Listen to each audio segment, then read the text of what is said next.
some housekeeping issues, but I think everybody is now on mute, and you can manage your ability to speak or by unmuting yourself, okay? It is nice if you enter in your PIN, the audio PIN, which is usually reflected under the audio tab on the right-hand side of the screen.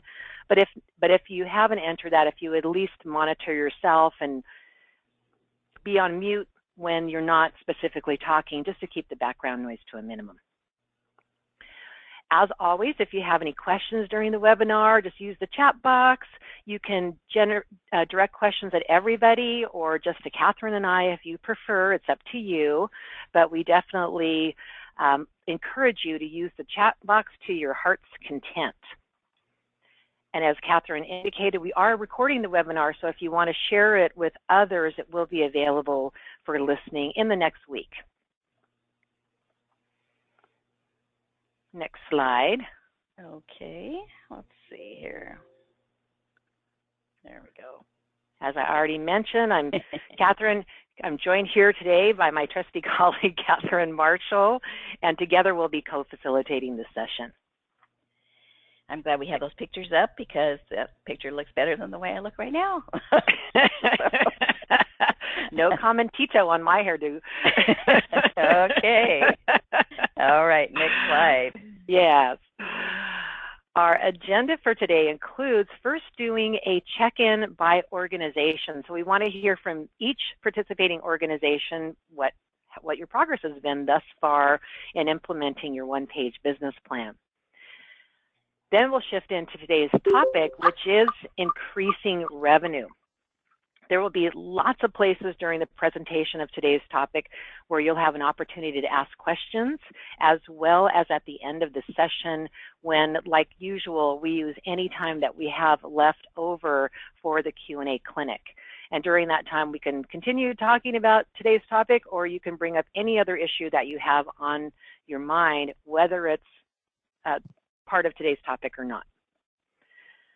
Before we wrap up today, we will review the upcoming topics and dates so that you know what is coming up next month. Okay. The next, Catherine will go through the check-in. Okay. So I'm going to, let's see, Jenny, I think you just joined us, and let's see here. I might put you on mute because it sounds like there's an echo there. Okay. And, okay. Whoops. I got carried away here. So I hope that you all remembered that this session is the time when we are all doing just a little update about your one-page business plans because we want to make sure everyone is just staying on track. And if you're running into challenges, that's, fine too, though you may not feel like it's too fine. But you're welcome to share those too. And, we have a very supportive group here. So if people are running into challenges or that you want to share some ideas, that's fine too. So let's see. I'm going to go through the order that we usually use here. And if you could just do a quick overview, I'll focus in on the objectives, strategies, and action plans of each plan, but just mention what you have accomplished on your strategies or what you're working on your action plans and what you're up to so that people can get a sense of where you are. Okay. What's that? I don't know. It looks like Jenny is logged in twice.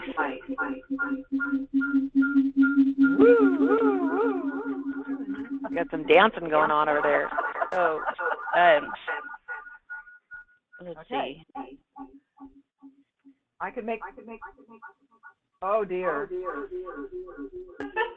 Who's that speaking? Oh goodness.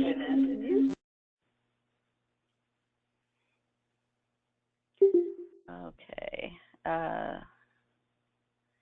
So I'm going to unmute Sue. Yes. And then I'm going to unmute everybody individually. So Cynthia, I've unmuted you. Are you still on the phone? Oh, Cynthia, are you unmuted? Cynthia, could you unmute your phone, please? Let's see.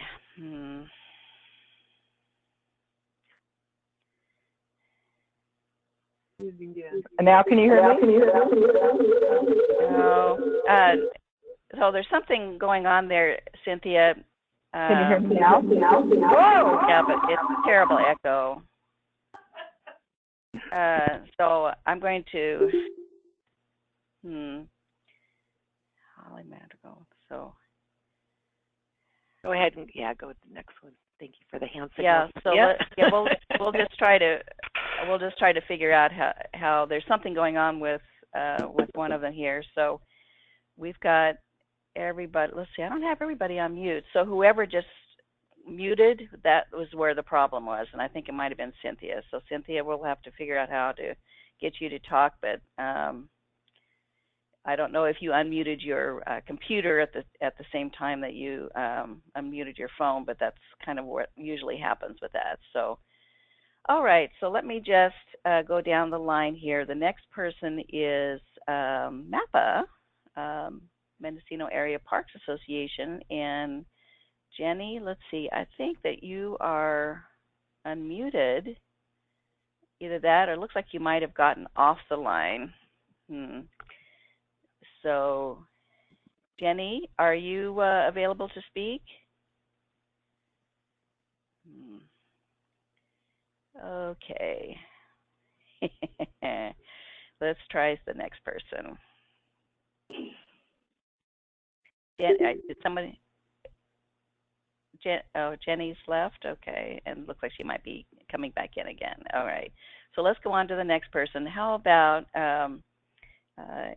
Heather, did you want to talk about what's going on with Tapestry? Sure. Okay, and then just, I've got your one-page plan up there, and just anything you're working on or anything that's actually gotten finished or close to finishing? Okay, so we have a lot happening right now. We are working to increase, or are actually creating a new program, additional service program that we're going to be adding to our foster care services. We're going to branch out to do emergency services, so that will be increased revenue. We are on track for our fundraiser to be for May 20th. We have the event sponsored at this point by just reaching out to the community. The community has just been really wonderful in all different directions, wanting to support nonprofits. So it's been a really great experience. So we're feeling really, really happy about that. I've been working with the board in regards to our strategies to recruit new board members and also to look at increasing the board, which we've decided not to increase the board. So that's been going well. Community outreach, myself and then other staff members here are doing at least 1 to 2 presentations or community meetings every week. So a huge focus has been just building the connection with community members, whether they're businesses, other nonprofits, people who have decision-making powers in the county, and people who are just also contributing members of the county. So, that kind of ties into our whole strategy in this past year to just build the connections with the community. Mm-hmm. And impacts all of these other strategies that we're working on. Did you want to say anything else, Kristen? No. I think that sums it up for the past month. Okay, and let's see, you got a fundraiser. Are you still planning that fundraiser in May? Yes, it's on track for May 20th, and at this point, it's going to be really great. We anticipate a great outcome. We already have the event sponsored by different sponsors in the community, so that's been really great. Okay, wonderful. Okay. Well, thank you. And let's see here. It looks like Friends of Hospice is delivering theirs by chat, so that's fine. And I don't know if you all can see that, but she said they're going through huge changes, and we're not sure which direction to go. However, they are earning new money and have fundraising with the Harvest Golf Tournament, Harvest Market Golf Tournament. Their program is expanding beyond hospice, and they're looking at new directions and branding. They have lost 3 board members the past year, so they're getting the program designed and 3 new young people, hopefully, to join in their next big priority. Okay, thank you. And I like seeing all your shining faces here. Let's see here. Let me just see who's next. Can we go back to Jenny? Jenny, I'm not sure if Jenny is on the, I see her looking at what we're doing. Yeah. Jenny, are you able to talk? You'll need to unmute yourself, Jenny. Okay. Oh, there you go. Very good. All right. Okay. Good morning, everyone. Was looking over our one-page business plan, and looks like we're doing pretty well. The board is reviewing our mission statement that we've kind of proposed, and they wanted a little time to think about it, so that's happening.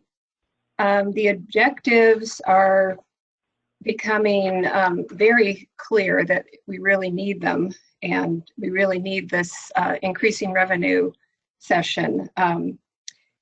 We've been really hard hit because much of our revenue is earned income, and a lot of it comes from our visitor centers and our concession with state parks to get the shower income in the state parks and the firewood income in the state parks.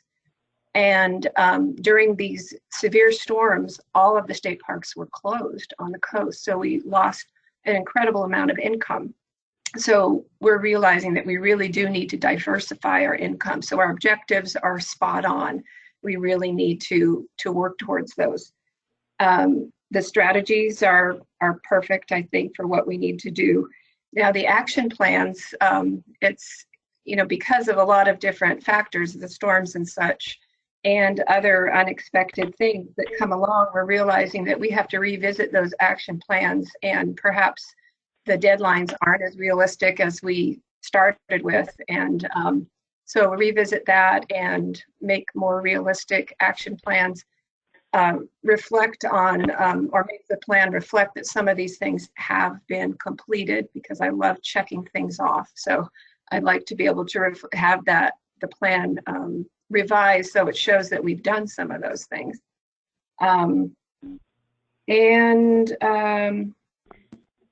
We do have a fundraiser coming up, our Progressive Dinner on May 6th, and we'll be passing out information on that. It's a real fun event. It starts at the Oddfellows Hall, which is Janet Self's territory, and that's for appetizers. And we move on to the Mendocino Hotel for a salad and an entree, and then come to the Ford House for the end of the evening with a dessert and silent auction. So it's a real fun event, and information about that will be should be out, and we're looking forward to that one. And that's about it. Thank you. That sounds great. And people can also put some chat if you have some questions about anything that anybody's talking about. Why use the chat? And okay, let's see. Talk to this one, and then how about the Willett Center for the Arts? Okay, can you hear us all right? I can hear you fine. Okay, so looking at our one-page business plan, we've actually made some strides, not on everything, but almost. I almost want to say we are checking in on our business plan when we have these meetings, but we're sort of just going on all cylinders outside.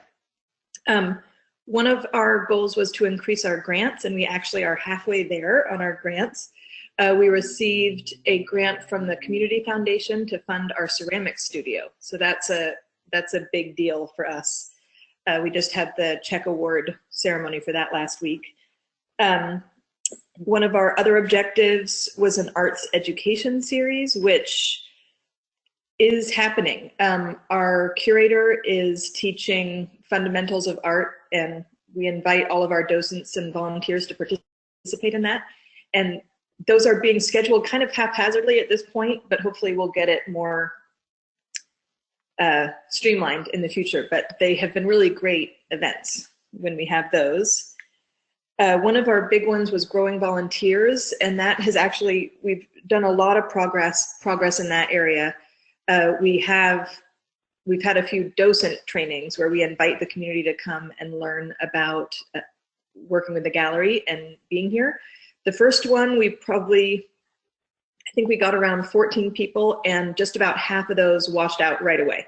So we got 14 people saying they were interested, and then over the next few months, either different life things came up, or, so it's sort of like we gain a bunch, it sort of ebbs and flows. However, we just held another one, and we had 7 people show up to that, and 6 out of the 7 have already signed up and are already committed, which is wonderful. So we're getting close to our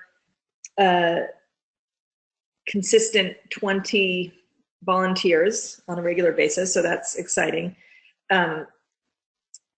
Sort of codifying that and making sure that our volunteer contact list is all very clear, and that we know how to reach them, and that we have a really deep bench so that if someone can't make it, someone else can come in. That's still a work in progress, but we are certainly moving ahead.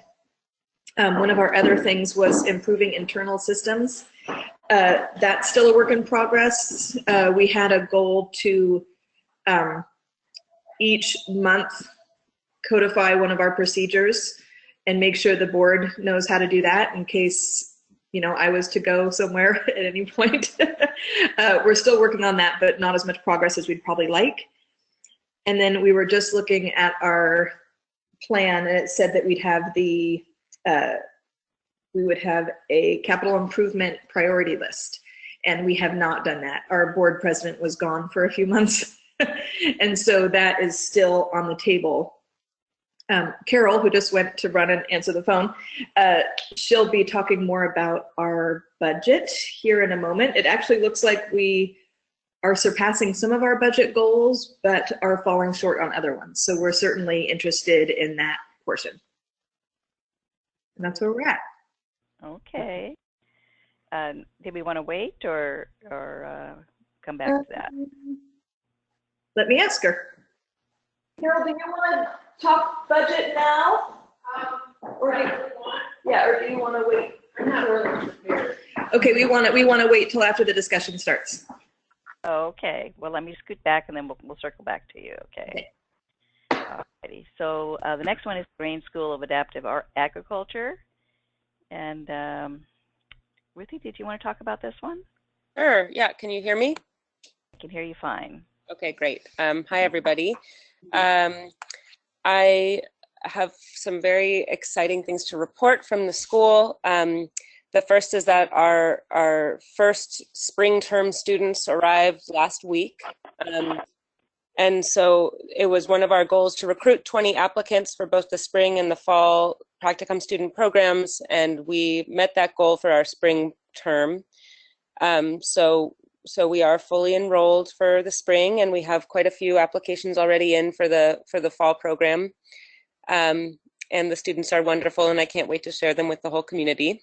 But beyond the student program, which is running really smoothly, we have some exciting developments in the funding world, which is mostly what I'm focusing on these days. And one is that we got a grant from the Ukiah Natural Foods Co-op for some infrastructure in our field. I'm working on a larger collaborative grant to meet that goal that we have in our action plan, which will be, the deadline is in June, so we're getting much closer with that. And we applied for another much larger collaborative grant with the Noyo Food Forest earlier this year, so waiting to hear back about that. There are 3 private foundation grants that I'm working on right now, so that's going really well. And our annual big brunch event that we have now is underway for planning. So we have 5 months before that event, and we've gotten a much longer head start on it this year than other years, so that feels really good. We finished a crowdfunding campaign earlier this year, which I'll talk about later, and so we've met that goal pretty well this year. And every year I have kind of taken on this tradition of naming the year based on what my goals are, and last year the school went through a year that we called the Stable Foundations Year, where we built our database and our administrative systems, and this year the title of our year is Collaborative Possibilities. So we're reaching out to quite a few other organizations and finding ways to partner. So yeah, I think probably the things that we're doing to move us closer to that include the new hires that we did this month. So increasing our staffing has made it so that I can spend a lot more time forming those relationships and having those meetings, and a lot less time doing the administrative work that I used to do. So I would say that my board and all the staff are really committed to this plan that we've set out for the year.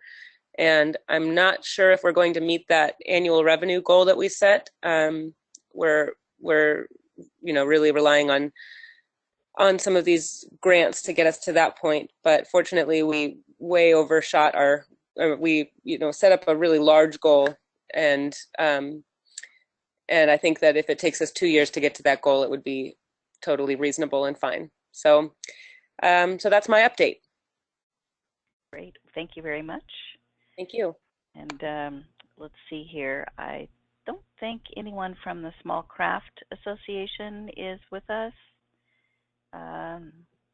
They didn't check in, but speak up if you're on in stealth or something. You're hiding in the shadows. Also, I don't think anyone from Flockworks is on. Janet, are you on? Okay, we'll check back here. And then how about the Friends of the Long Valley Library? How are you all doing? Let's see here. Sean, can you unmute yourself? So it shows that you're self-muted. Can you unmute? Okay, Sean. All right. Well, I'm going to just circle back to the Willits Art Center. Are you? And can you hear me now? Oh, okay, sure. Is this Sean? Who is this? Who just spoke? That was Sean. Okay, Sean. Okay. Yeah. Yes. Oh, there you go. Okay. No, there are just too many buttons to choose from. Okay. Okay, go ahead. Why don't you give us an update there? Okay. So we have, so on our outreach, we had our birthday party, which was fabulous. We sent out 1,800 flyers, 100 personal invitations, and we posted a Facebook event and had posters all over town. 2 guest speakers, raffles, and food. And we had about 75 people there, which for Laytonville is pretty outstanding. Also, we had an article in the newspaper. So the result of that is that since then, we've had a lot of new customers in the bookstore. We were, in our newsletter and flyer that we sent out, we had a little area for renewing your membership. And so far, we've received 1 of those back. So I guess that wasn't, so that was not a terrible success there. So what we'll be doing is tabling at the post office and Geiger's, and have we'll have coupons for the students, for everybody, and also a survey and ask people to renew their memberships. And everybody gets through the post office in Laytonville, so that'll be a good place. And then we've also developed coupons good for one free book. Do I have one here? Can you see me? I can't see myself, so I don't know if I'm on. Anyway, little coupons that we're giving to all the teachers in all the schools, just to invite kids to come in and get a free book and look around. And we're hoping that will increase awareness. And we're also opening a post office branch, which is basically a take a book, leave a book shelf with signage on it that tells where the book room is. And then we'll, in the book room, we'll have a sign referring people to the post office branch as well. And hopefully we can add a branch in Leggett at some point, and maybe up in Bell Springs or something. But we'll see how this first one works out. It's the pilot program. And then whose paper do I have? Okay. And then we are developing our list of high dollar donors. That's something we're working on at our weekly meetings. And also planning our fall fundraiser, which is going to be a big sit-down dinner, lots of money and lots of really great silent auction prizes of high-value things. And the county library has come to us and said, okay, we're ready. Where's your building? So we have scheduled a meeting with the school superintendent to discuss septic issues, because that's the first hurdle we have to leap to do anything. So we're getting to that, and we haven't done any grant writing work yet, but we are reaching out and networking with other people in the community, so we're very excited about that. Great. So there we are. Thank you. Okay. And then let's see. Willis, are you ready to talk about your budget now? Sure. Okay. Let's see. Here we go. Go ahead. Okay. So our budget last year, in our bookkeeping, we didn't document between corporations, regular business, and natural humans. So all of that was 21%, and our budget was $6,500 last year. It was taken from our P&L, and our budget for 2017 is now $25,000, which we haven't quite received yet. But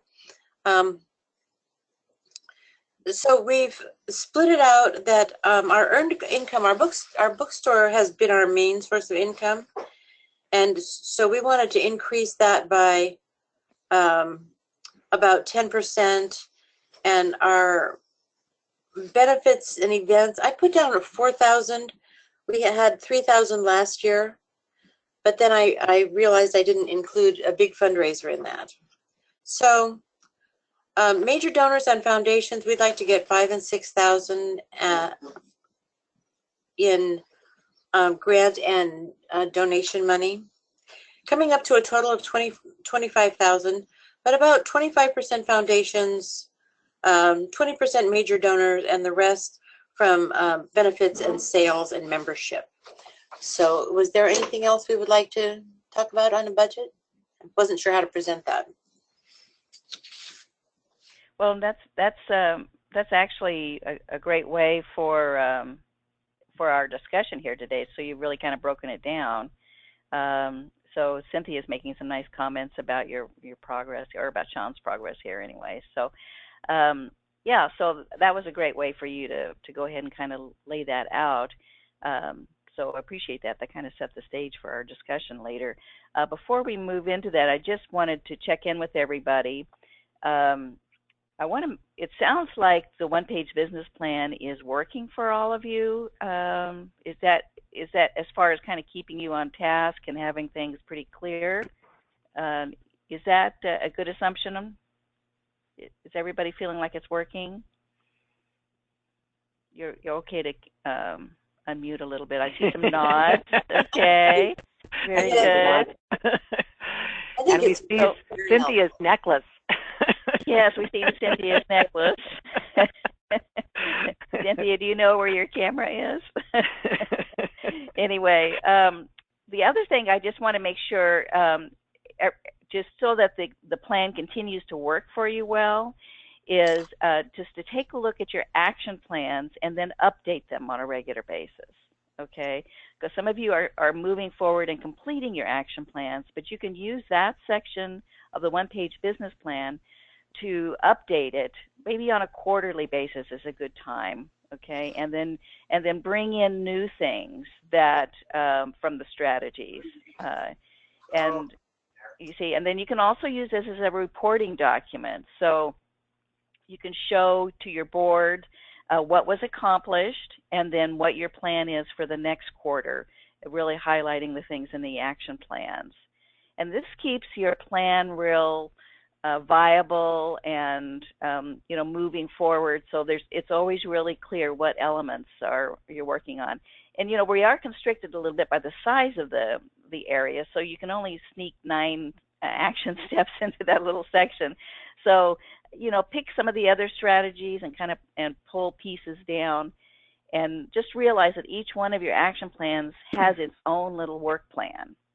Okay, so you might have to flesh out a lot of pieces to it. So, so keep your plan active, and so that you're always rotating in things that, you know, new plans, and then celebrate what you have accomplished. You know, be sure you're reporting out on that piece. So, so that's pretty key. Catherine, before you move on, do we want to hear from Carol from the Willits Center for the Arts? She was going to talk about their budget, I thought, right? Oh, she just did. That was Sean. We hadn't yet because she had to get the phone. Let me see if you're ready to do a little. Do you have time for a little update from us, budget? Sure. I was like, oh, I'm not used to all of your voices like Sue is. So. Well, I'm cheating. I'm looking at the screen to see who's talking. Oh, I see. And I'm looking at the action plans and thinking about what to tell you. Okay, thank you. So yes, why don't we hear the Willits action plans around the budget? Okay. Oh, action plans around the budget? Well, just talk about what you've accomplished in your budget. Yeah. Okay. Well, we did our. I filled out the income diversification. This is Carol. And okay. So the categories that we don't have any corporation sponsors, but we have local sponsors, which are important to us. We had, last year we had $1,800, 3.9% of our income. Is this what you want me to be reporting? Well, it just had a relationship to your action plans and everything. We're just doing an update on the one-page business plan. So if there's some aspect of your budget, it sounded like there was a piece that we needed to just report on. So just a couple of sentences about how you're progressing with that. We'll talk about income diversification as we get into the topic today. So if you completed that, you're way ahead of a lot of people. It's a great job because it's a great planning tool. Yeah, our main thing is that we will have some questions. You know, we have what Carol came up with, what we did last year, and then what we have did for this year. But we have some questions. Yeah, we have some questions. Okay. Oh, good. It'll be great. Okay. All right. Getting into those questions. Yeah. So let me get back to. Well, on that little note, then we'll just move forward. And please feel free to just pipe in verbally or use the chat box as we're going along. Very exciting to hear about the progress that all of you are making. It just kind of shows how when you're committed to making something happen and you just keep moving forward, that you have success, right? It doesn't always go as you planned. And sometimes things take a little bit more than you think, but still you all have made some really great progress thus far. Okay, so as part of today's topic, we're going to be focusing on 2 main elements about increasing revenue. The first, Carol and Holly were referring to, and I think that the Friends of the Long Valley Library have already been working on this too, and that's determining your best mix of income. This is really high-level planning that we're going to talk about first that will help contribute to the financial sustainability of your organization. The second element that we'll talk about today is actually developing the fundraising plan and calendar. Next slide, please. Next slide. There we go. Our little elephant. Now, you know, when we start looking at any big project, and fundraising is one of those that can be really, really overwhelming. But I just want you to remind yourselves that when you're looking at big things, including implementing a fundraising plan, just remember that old expression. How do you eat an elephant? One bite at a time. You just start with one small bite, then another, and before you know it, you've made a great deal of progress on implementing your fundraising plan and increasing the revenue for your organization. So just remember the elephant. Got chuck ribs and short ribs and all those things too. Oh, poor elephant. Okay. No two organizations have exactly the same financial requirements, goals, challenges, or capacities, and we've heard a little bit of that as we've reviewed your one-page business plans. So the first step for every organization in terms of increasing revenue is to determine your best mix of income. And there are three basic fundraising methods from which you can choose. The first method is grants, and grants can come from foundations, they can come from corporations, public charities, governments, service clubs, and also from the faith-based sector. That's one source of income. The second refers to individual income sources, which can come in the form of memberships, major gifts, monthly giving. It can include online giving or crowdfunding, which Ruthie was talking about. It can include benefit events, which we heard some people are preparing for, as well as workplace giving or plan gifts. In fact, plan gifts are the major source of revenue for foundations. The third income method is earned income, and this is what MAPA was talking about. Jenny spoke to this specifically. It refers to various kinds of income like goods, services. It can be publications. It can also be investment income, or something that I'm not sure people are familiar with is called cause-related marketing. And cause-related marketing is when you have a very specific donation that you are asking for. For example, when you say, we need diapers for babies, or we need blankets for homeless people, or we need 100 blankets. It's a very specific kind of ask that people tend to respond to because it's so specific and discreet.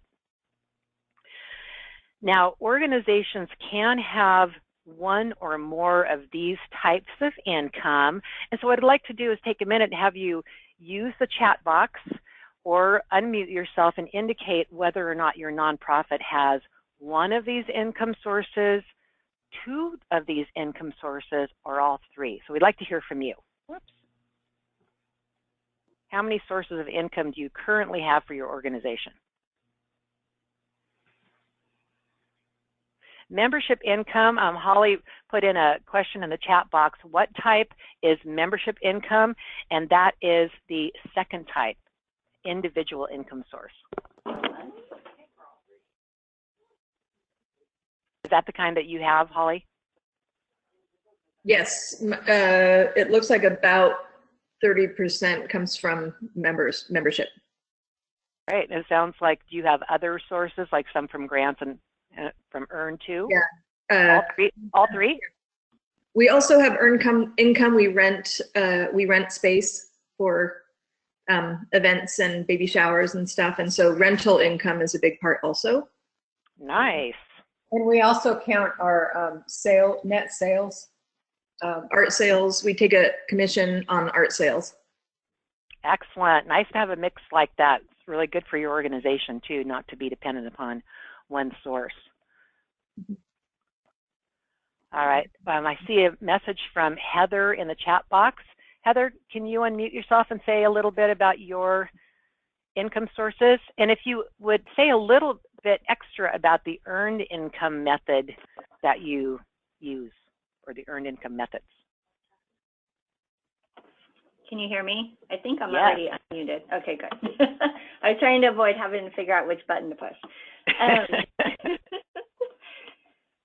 Yeah, well, our grants, you know, that's one of our major sources. So it's something that, you know, we just really rely on annually. It's just become kind of just a predictable thing every year. And we have some reliable grants, and then we're always looking for additional grants from larger sources that can serve as safety nets, and then smaller ones that are more specific. Okay. And whether they're local grants versus, you know, federal or state grants. Nice. The individuals, gifts, yeah, we have, I don't know, it's a little bit confusing between earned and individuals. Individuals, we have just local donations that come to us. We have, what else do you think, Kristen? Yeah, anything that comes from an individual person, that does fall into the second category. So it could be a major gift. Yeah, we have individual donations that come, but it's also a result of what you mentioned was the cause-related marketing. So if we have a specific project or need of the agency, then we will, you know, target just bringing in donations. Our latest was to kind of remodel and expand the playroom for children when they come in and they're waiting for sessions, or they're waiting for parents to come out from meeting with the therapist. So we marketed that, and then we had income come in from that, and so we were able to do that. Right. So it seems like it falls into both. And then our fundraiser, you know, any fundraising opportunities that we have. Yeah, so I think we touch a little bit on all of them. I'd like to, for this next year, I'd like to focus more on the individuals. We also, you know, have volunteers, which I think would be a little bit like earned income, you know, where they're donating their time or their service without charging the agency. I'm not sure if volunteers would go in as earned income, because it's kind of an in-kind donation. Right. Yeah, it actually is in kind. It's not one of the income sources. But yeah, it's really great for building your capacity for your organization without increasing your expenses. Right. Well, that's how we survive. Right. Yeah, that's great. Really nice mix you have. Sue, I see Friends of Hospice, Cynthia's describing, they have grants like from the Community Foundation, special events, sponsored by others, individual donations, but there's a question there, earned income, we don't have anything to sell, what does that mean? I just wanted to give a couple of examples, and I've helped several nonprofits develop earned income activities, but let's say if you wrote a book about the process of, you know, the whole process, and you sold the book as a way to raise revenues for your organization. That's an example, and certainly the hospice, the used clothing, and the shop that that's all earned income. Okay, so yeah, but I know that I see Cynthia's pantomiming again. It's really, you should do this as entertainment. It's really good. I'm teasing her, but anyway, yeah. So the shop itself doesn't go there. So did you want to say anything about that, Cynthia? Do you guys want to come off mute? Okay, but there's several things. I think almost every nonprofit can do something around earned income. So right. Right. I know one nonprofit that this didn't relate to their mission, but they happen to have land, and on the land was wood, and so they had volunteers cut up the wood, and they sold wood. So it doesn't have to be related to your mission, but often it is. It's related to something that you're already doing, but you can be very creative in terms of employing different kinds of earned income methods. So MAPA had some good examples with the the revenues they get from the showers and the wood that they sell too. So right. I'm going to the comments. Jenny wanted to comment yet? Go ahead. Yeah, another earned income or source of donations that we developed it was at first through state parks, but now we have a direct relationship with the local inns. If you're familiar with Mendocino, the Mendocino Headland State Park stretches all the way around the town of Mendocino. So we started a program with the local inns whereby they ask their customers if they would be willing to donate 1% of their room rate to help support projects in Mendocino Headland State Park. And for instance, the Mendocino Hotel, they just put it on their bill. And so that's a revenue stream that's coming to us. It's pretty much restricted. We do take 15% for operations, but the rest of it goes into this fund, and we can use it for major park improvement projects that directly benefit the guests of the inns because they're all using the park. At the hotel, they're looking out the window from their room at the park, and they walk in the park, and they know how important it is. So that has been a really good source of revenue to directly benefit the parks for us. We also have started that program for McCarraker State Park, for Van Dam State Park, and we're getting ready to launch a similar fund for the Elk Greenwood Museum and Elk Greenwood Beach. Excellent. That's wonderful. I just saw a comment from Ruthie. Ruthie, would you like to talk about your earned income methods? Looks like you have more than one. Yeah, and she's going to be talking a little bit more in depth about some of that stuff, but so don't give everything away, Ruthie. But Sure, yeah, and for earned income, the biggest source of income we have is tuition for our students coming to the program. But it's interesting because it's one of those sources of income that really we don't have an option to increase it. We have a capped number of students who can come, and unless we raise tuition, which could happen down the line, it's not like we can really grow that source of income much beyond what we have. So that would be our biggest source of earned income. We also have workshop series that runs throughout the year. And so I would consider that earned income. The farm income is really, any profit that's made from the farm is earmarked to be reinvested back into the farm. And so I often don't even consider that as something that the school, school operating expenses or anything like that. So, but there's this interesting program that we started called the Farm Fresh Food Drive. And a couple of years ago, we started going around to businesses, asking them to sponsor plots, different size plots at the school. And then all the food grown within that plot is donated to a charity of their choice. So that's earned income. I think that's all we have for earned income. Everything else is events and individual donor campaign, and then the online fundraising stuff, which I'll talk about later. Great, wow. All of you have such a nice mix. Some organizations will just rely on one source, which is a little risky. So it's nice to hear that you all have more than one source of income, which is fantastic for your organization. Thank you all for sharing. I do want to answer one question that Holly wrote, and that is, where do sponsors go? Sponsors are actually part of grants because those are coming from organizations. But if they're from individuals, then of course they go under category 2.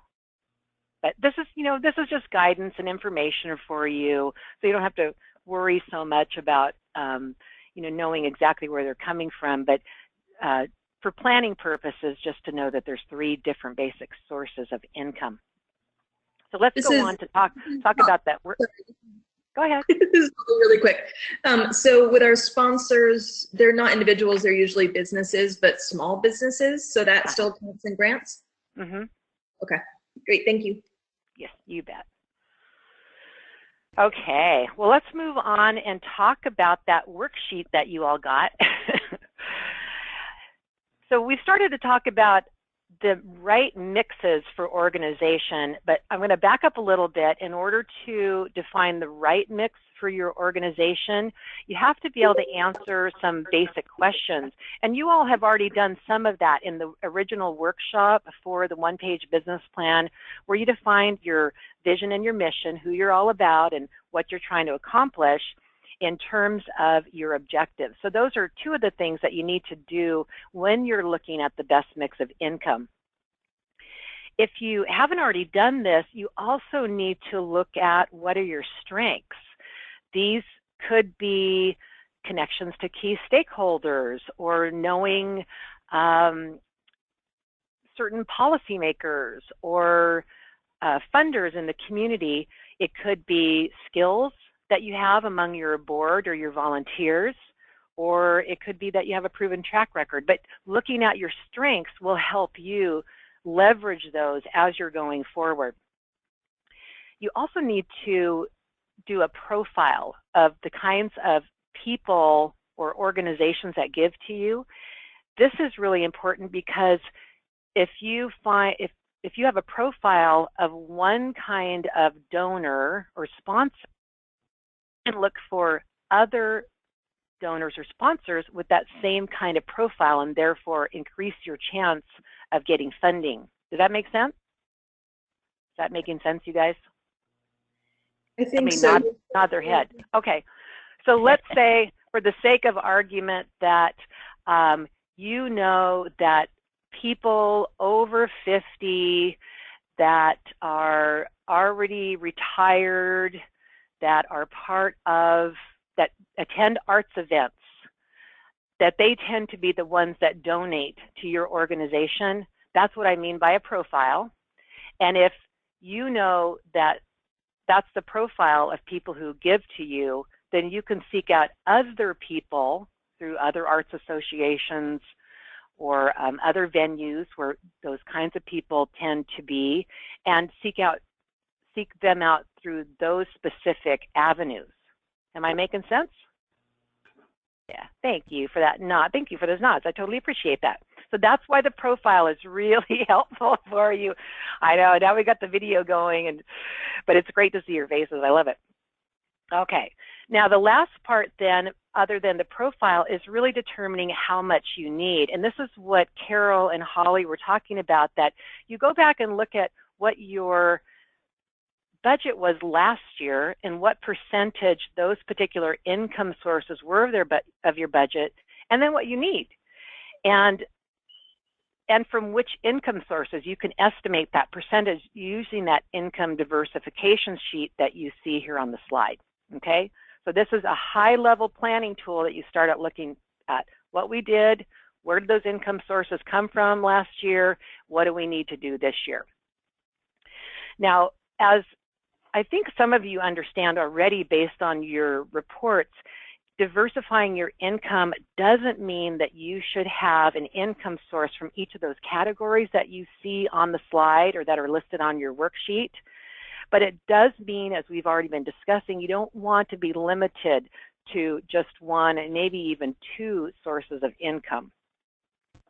For example, some organizations are really dependent upon federal funding, and we know how risky that can be. If you have one big major grant coming from the feds, it could go away next year, and then your organization would be in trouble. Luckily, you guys are in better shape than that in terms of your income sources. But as you're already planning, if your base is federal funding, but you also get major gifts and you conduct one major fundraising event per year, then your organization is so much more financially sustainable and on less risky ground. So when you think about diversifying your income, you can pick 2 or 3 methods, whatever is really manageable for you, and that you can maximize.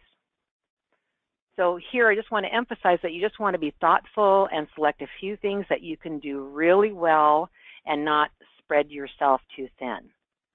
And one way to diversify more is if you're doing something really well, you might want to do more of that one thing. For example, let's say you do an annual donor appeal. Well, expanding your diversification might be doing 2 appeals per year rather than a different fundraising approach, okay? All right, so now we'd like to hear from you. What kind of fundraising methods have you found that work best for you? I know we've been talking a little bit about some, but what's really worked well that's given you a really good return on investment?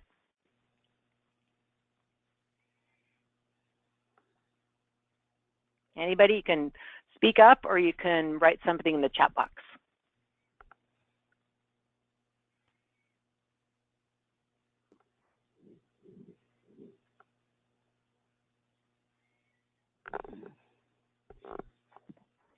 sale. We got a book sale. Sean, do you want to say a little bit more about the book sale?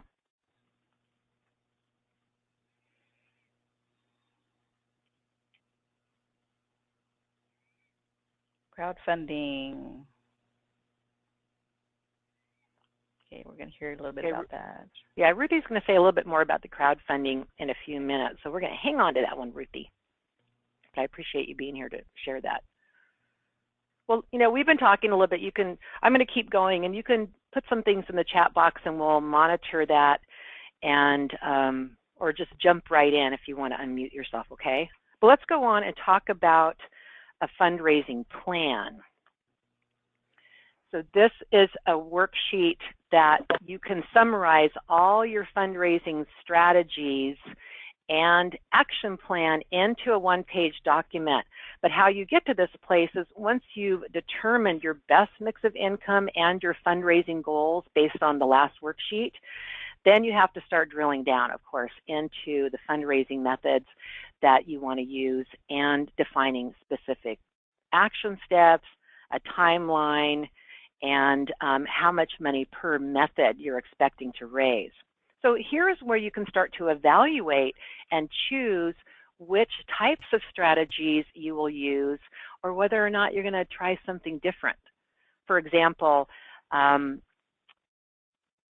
you going to do an event or a capital campaign? Do you want to try something like a walkathon or a chili cook-off, or like we're going to hear from Ruthie, e-giving or a crowdfunding kind of campaign? Or are you going to expand on something that has been working really well for your organization, such as increasing the number of renewing members? There's no real shortage, as you guys know, of ways to raise money, but there is a limited amount of staff and board and volunteer time to implement your ideas. So if you have to choose to narrow down what methods you use, think of these 5 things. One is, what's the potential payoff financially? 2, what's the potential to build new relationships? Because sometimes our events aren't just about money, they're about relationship building. 3, what's the investment required in terms of staff, volunteers, and money? 4, who's the targeted audience? And 5, does it match to your needs? The key here is that, you know, if you're really doing things as a fundraising method, you really want them to be a successful fundraising event. Sometimes we do an annual event where we spend half the year getting ready for it, and then we make a very small amount of our budget, you know, $5,000, $10,000. So those kinds of events sometimes are not really our fundraisers. They're actually more our PR events and acknowledging our volunteers and our sponsors, and that's okay. But be aware of that when you're planning, that sometimes things don't give you a really good return, and here's where you want to make a choice about what you're going to do going forward to raise money. Any questions about this so far? Okay, well, in addition to choosing the types of strategies that you're going to, oh, go back, Catherine, I'm sorry. Okay. So in addition to choosing the types of strategies that you're going to use, this is where you're hammering out all the details. And keep in mind here that this is where many organizations stumble. You know, they define these approaches, but don't really drill down into enough details by setting timelines and who's responsible, and then things don't get done. So keep that in mind, that hammering out those kinds of details are really important to your success. And as I mentioned, if something's not really working the way you expected, be willing to nix it and make up the lost revenue somewhere else. Can we get a copy of this? Sure, we'll send it to you. Are you talking about the? They want the worksheet, this worksheet. Oh, the worksheet. Okay. Yeah. Developing okay. things. Yeah. Also, it really is a nice snapshot. Go ahead, Holly. I was just saying that in the email reminder for this talk, you had the slides included, so it is in that. This fundraising plan is in that attachment we have already. Thank you. Right, and everybody can just make a table for themselves based on the template that you have in the slides. So that's something too. Yeah, it is a very simple template. Nice, great technique to summarize it like this. And along with this, once you've hammered out all the details, now can we go to the next slide, Catherine? Okay, sure. Then you'll see you can transfer all of those strategies and the timelines from the previous document into a snapshot view, kind of like this. There are lots of different types of ways to do snapshots, and this is one example. But the beauty of this is you can look at where you're investing your time and in what months, so that you don't have so many things going on in 1 month and nothing happening in 6 months of the year. So the beauty of this is it really is a nice visual to let you know where you might need to make some adjustments so that you don't have too many things going on at one time. So here you can spot, strengths and weaknesses in your plan that you can adjust. Now, Catherine mentioned this earlier, but we don't say it enough. When things are going really well, be sure that you celebrate and give yourselves a pat on the back. And if you're not getting the results you expected, change your approach and eliminate those activities that are not producing results. Focus on those fundraising activities that are going to give you the biggest bang for your buck. And I do want to just emphasize that this approach with these templates provides you a very quantifiable way to manage your fundraising, because all of us, sometimes we just shoot from the hip.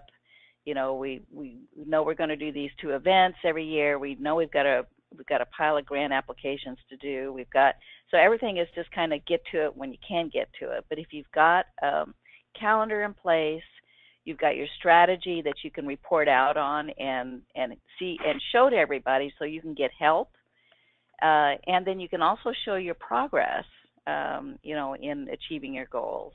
Then you've got something that you can engage a lot of folks in understanding, and it doesn't feel like you're carrying it all yourself in your head, but you're sharing the task with everyone else and getting engagement with everyone to help you. Right. Yeah. And we talked, previously about reviewing your plans quarterly. I'd like to suggest that you actually do it monthly, because you really stay on track, and you can also note your successes on a monthly basis when you do it more frequently. Organizations tend to be even more successful when they review their plans more often. Okay, so I just want to open it up, if you'd go to the next slide, Catherine. And is there anything different that you are considering adding to your fundraising calendar? A different approach that you haven't tried before? A different income source if you don't have all 3 of those income sources now? Anybody want to share? I was just going to say that Carol and I were just sharing that we were kind of exhausted by our fundraisers last year. We did a big campaign to paint the building, and it was successful, but it was just a lot of effort. So we don't have that much scheduled for this year, but we are going to try a yard sale, like a yard sale / art supply sale. That's very creative. All of the art supplies that have gathered up here over the past, 10 years, we're going to have a big yard sale, and I don't know if it's a yard sale, so I don't know if it'll raise a lot, but it should do something. And get some donation jars out. Yes. Very creative. Thanks for sharing that. Anybody else? Well, I just wanted to share that, don't just look at the yard sale as just the revenues from that, but you can get sponsors for the yard sale, and the sponsorships would, probably bring you 3 or 4 times the amount that you actually would get from the revenues. It also is a great publicity. It's another excuse to get in the paper. So think about other ways you can maximize your fundraising around an event that's kind of fun, but maybe not a big revenue, but you can also get people to, it's like a party, and then you can get sponsorship for the party. This is Ruthie. And And we have a new idea that we're going to try out this year that I thought might be useful for other people. We have this annual event fundraiser, and the model is called the Benavon model, where we basically bring in table captains. We recruit table captains who are already major supporters, and then they are supposed to recruit 8 of their friends to come and sit at a table with them at this event. And it was really successful last year, but feedback that we got from some of our table captains, or looking for more table captains, was that it would be good to have more lead up events for people to feel buy-in and to come to some free feel good events. So so the first one that we're going to do this year, we're basically bringing together some business and community leaders to help us develop more funding strategy plans, or basically, you know, the people who have connections in our community already and who have the ideas of where pots of money might be, ask them to come to a lovely catered dinner, and basically just a strategy brainstorm session. So it's not a fundraising event. We're specifically not asking any of them to give us money at that dinner, but rather to sort of join our fundraising team and help us generate new ideas, and then hopefully help us make those connections. So that's a new thing we're doing that I think could be another helpful thing for other people to learn about. Excellent. It's like creating a big task force, you know, what you're talking about when you're with the Benavon method that you were mentioning, that model. Right. Yeah, very great. Really nice. And the one other thing that we're doing that I think is useful is this whole collaborative potential concept, where you know, we're starting to look at the Ukiah Co-op, for instance, and they have a huge amount of waste that comes out of their juice bar, and they are really motivated to try and have a positive image in the community. So if we partner with them and help them reduce their waste stream and become more sustainable by composting all of that stuff and teaching people about compost, then the co-op looks good because they're managing their waste responsibly and they're teaching people, and it also benefits us because we can host all these field trips and workshops. So so we're starting to think more about how we can have those mutually beneficial relationships. Nice, really nice. Thank you for sharing that.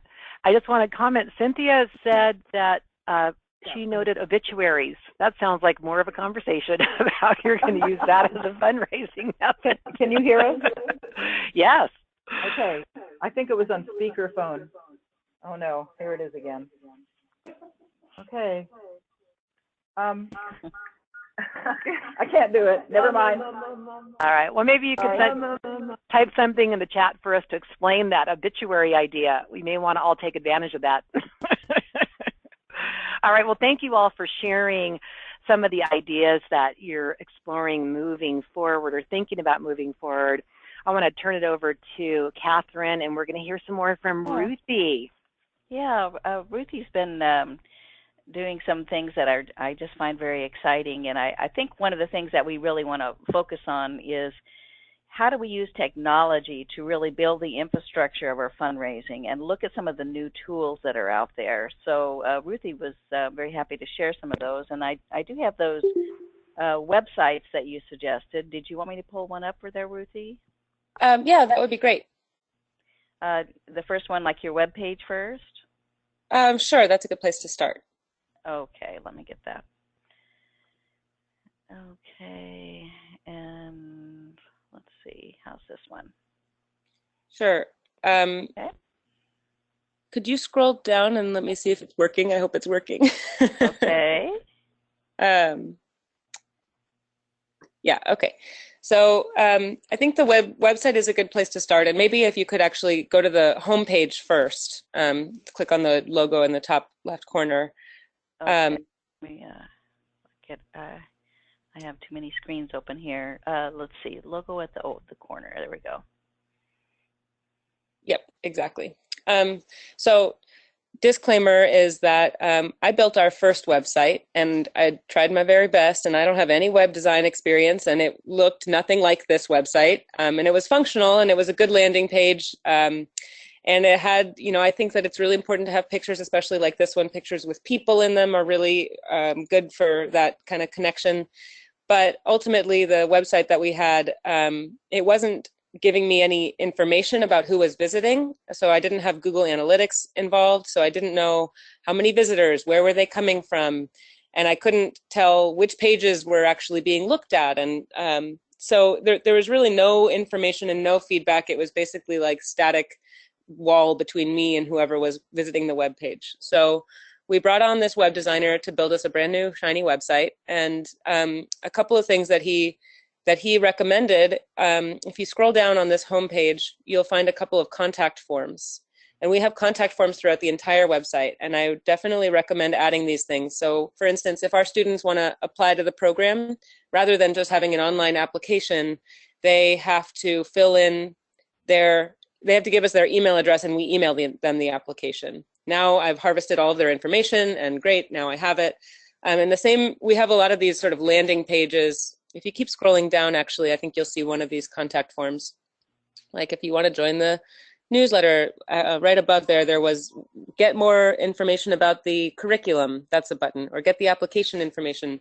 And then you have to fill in your information, and now I have it in a database, and I can know specifically what are you interested in on this website. So we have kind of landing pages for prospective students versus donors. And so we have a few different ways for donors to kind of get in. This is information about the school's brochure and the curriculum. And so now you can go ahead and click on that contribute button at the top, and we'll go to that page. Okay. And donations, yeah, and donations. Right? Yep, that looks good.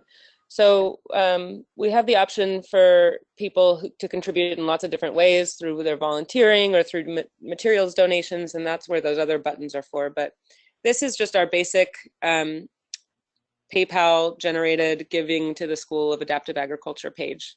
And to be honest, this page actually doesn't get used a whole lot, because my thought is that when I'm working with donors, when I'm getting those initial contacts, if somebody is going to give money to the school, they want to have sort of that human connection and know who they're giving it to.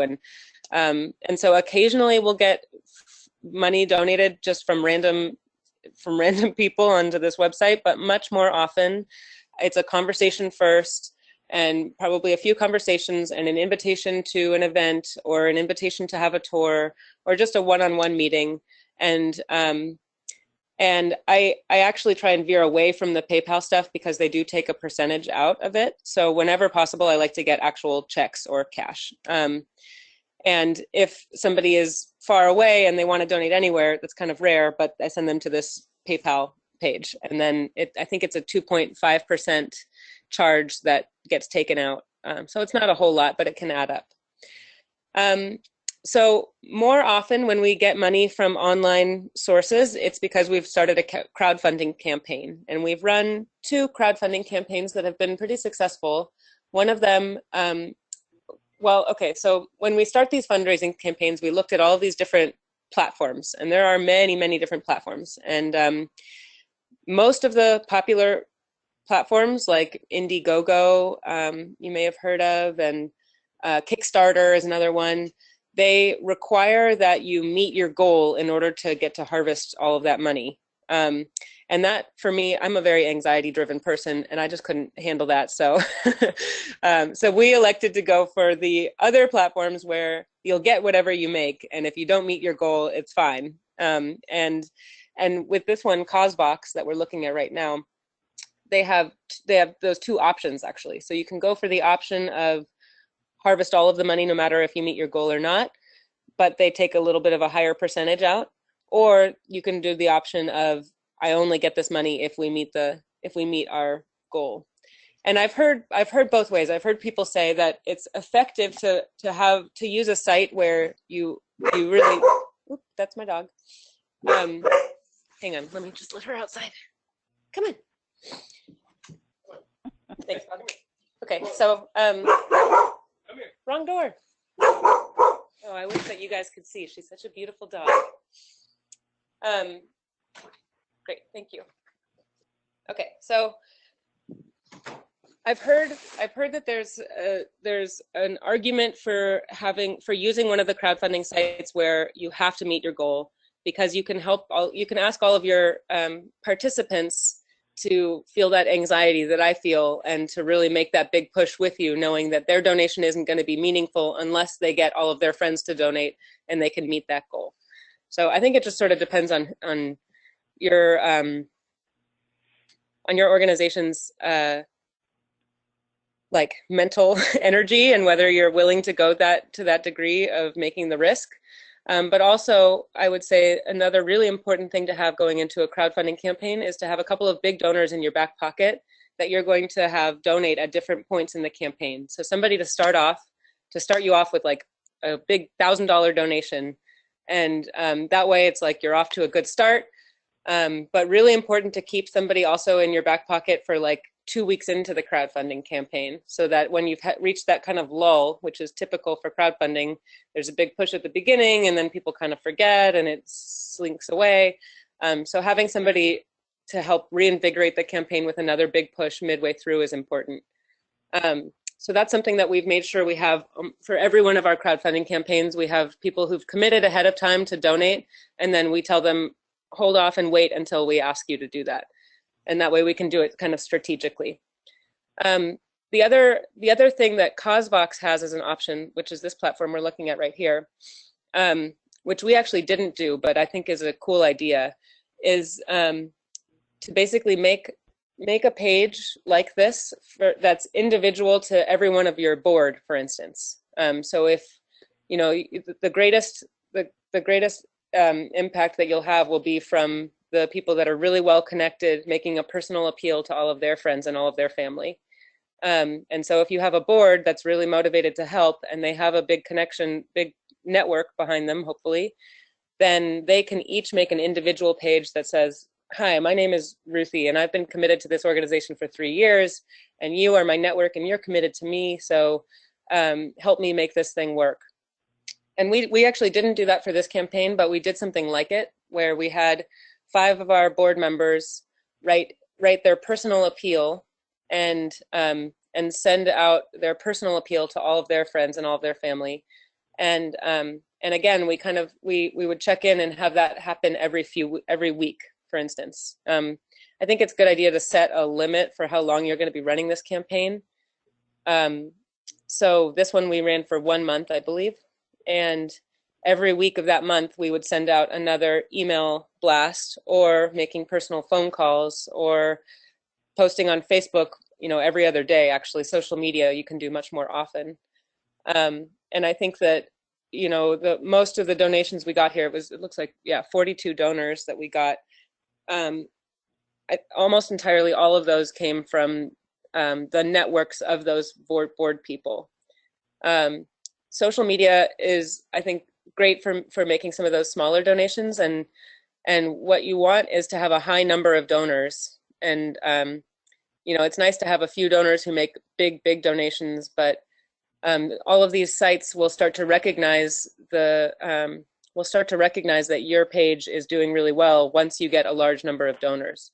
And this campaign we ran, I would say we weren't that successful in getting a lot of donors. 42 was sort of below our goal. We were hoping we'd get 100 donors, each, you know, donating on average $25.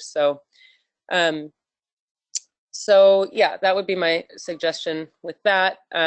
We've always had perks involved, and I think that is a recommendation they usually make. So for our first fundraising campaign, we used a platform called Fundrazr, but it's spelled Fundrazr, and we chose it because it had you know, a low percentage that they were taking out, and it also didn't require us to meet our goal. So Fundrazr was our first one, and we set up perks like t-shirts and tote bags and all the things, which ended up adding a lot of extra work onto our plate. I think maybe unnecessarily. Like, is somebody not going to donate if they don't get a t-shirt? I think not really. But I've been reading some cool advice on perks that won't cost you a lot of time and energy. So so for us, for instance, for the lower donations, we would send out gardening tips, or I think, you know, if you already have beautiful pictures of things you're doing in your organization, you can send out like, you a print of one of those photos, so something that's an easy thing for you guys to generate and not have to go through a whole printing mugs and tote bags like we did our first run, which was just a whole bunch of extra work and shipping, and you kind of just want it to be over when it's over. At least I do. So, couple of questions, Ruthie. How long did you run this crowdfunding? I think it was a month, a little over a month, maybe 5 weeks. Okay, and then we did have somebody have a question. I guess it was about your website, about who your web designer was. There it is. Okay, Holly. Yeah. Well, he was a student of the program. His name was Craig, and he's this South African guy who I think you maybe met, Holly. I don't know. He's a pretty wild individual, and he's like on a beach in Thailand right now or something. So we're hoping to bring him back to Willits because and then he went on to design the Seabiscuit Heritage Foundation website and the Golden Rule website. And so when he comes back, I'll let you know, because he does it for trade or for, fun experiences or whatever. He's one of those kinds of guys. So I don't actually have any other advice on web designers. The nice thing about this platform, all we did for this was plug in colors and photos, and Cosvox created this website for us. So it's a really nice platform. It's beautiful, I think, with all their, with how it looks. If I were to do this one again, I would say probably, I love that photo of what the ranch looks like, but having people and stories is really important for these things. So when we write our individual asks to all of our network, for instance, I work with all of the board members, and we edit down all of our personal asks to be really personal and to tell a story about why it's impactful to them as a person. So if you scroll down, you can see on this site, we wrote some stories of the farmers that we're training, and I think that was a useful way to sort of talk about Lindsay Burns taking over the livestock. This is at the very bottom here where you're looking now. Very bottom? Okay. No, up on the side column. Well, anyway, the text of right around there. Right there. Okay. Yeah. So on the side column there, we talk about farmers in training, and this year the school's farm will be managed by these graduates. What kind of an impact is it having on them? Talking about the people is always really useful. And the other important thing to point out right here with that bullet point list is that we talk specifically about what are we going to use this money for, which is always nice to be able to say, this is what the goal will actually produce. And I think, of course, money is you can always move money around and make it do whatever you want to do, I guess. But it would be harder to run a crowdfunding campaign for like the administrative costs of operating the business. It's just not that sexy.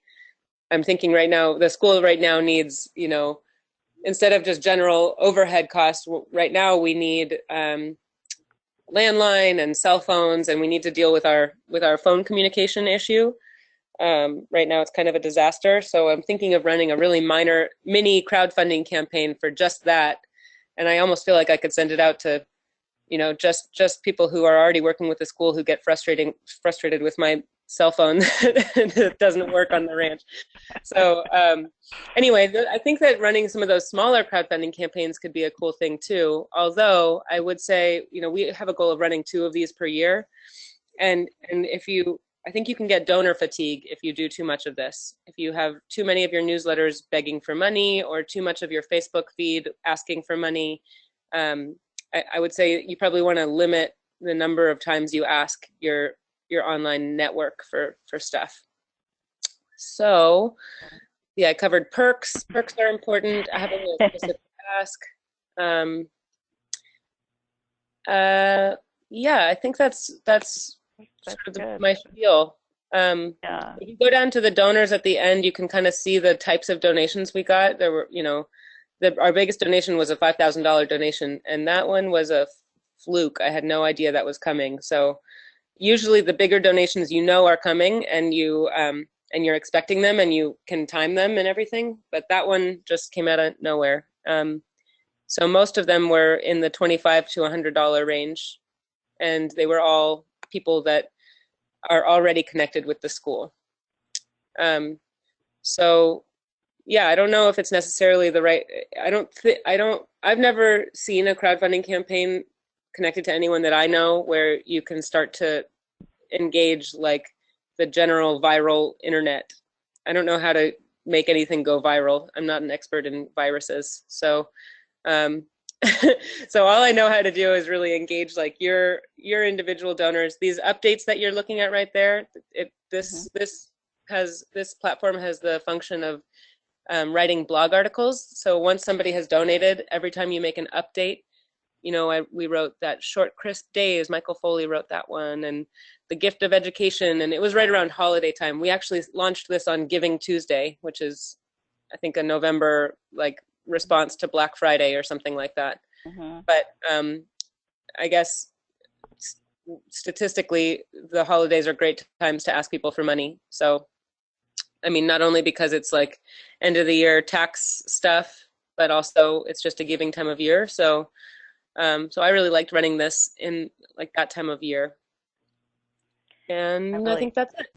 That's good. I thank you very much, Ruthie. I think if people have questions, they can probably contact you afterwards, or you know, we absolutely can send the questions to everybody, and then see what your answer is to everybody, because I think people are finding really inspired by this. So I think that this is something that we really want to experiment with. You might want to put it on your list of things to experiment with here. So some other, let's see, I'm just going to kind of scoot us along here, Sue. Just something for consideration about the skills that are needed for fundraising.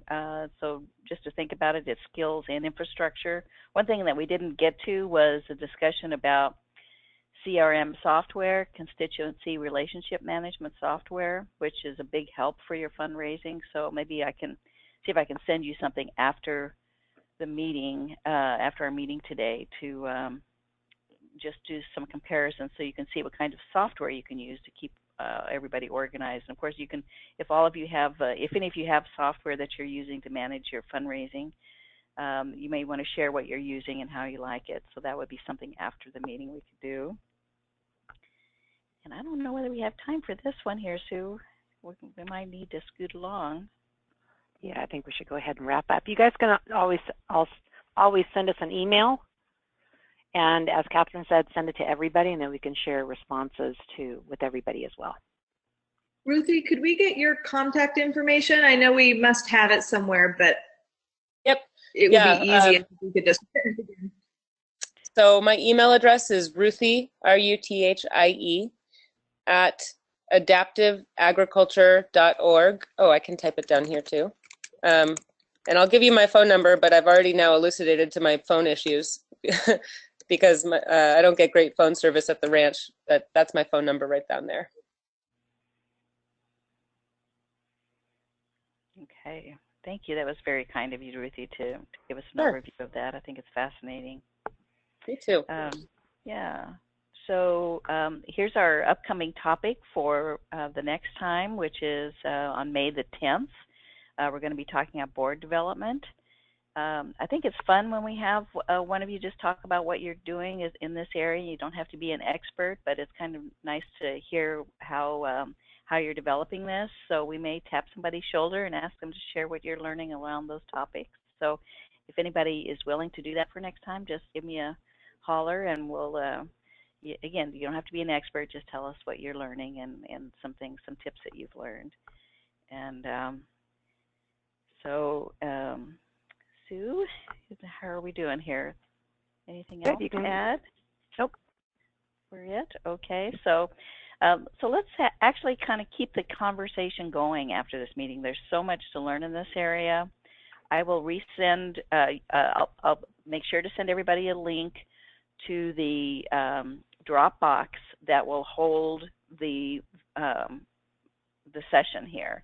I can't email it to you because it's too heavy, so you have to access it in the cloud. So when you see something put into the Dropbox, that means that you can go there to the Dropbox that you've already been invited to be a part of, and then you can click on to the meeting itself. So and just you can share it with the rest of your board and staff.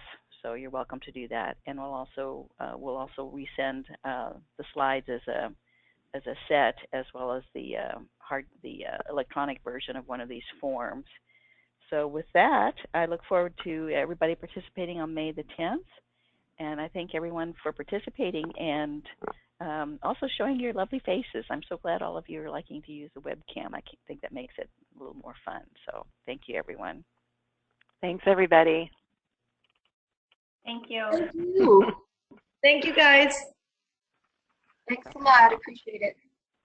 Talk to you Yep, next thank month. you. Thank you. Great to see you all. Bye-bye. And Sue, I'll give you a call. All right, sounds good.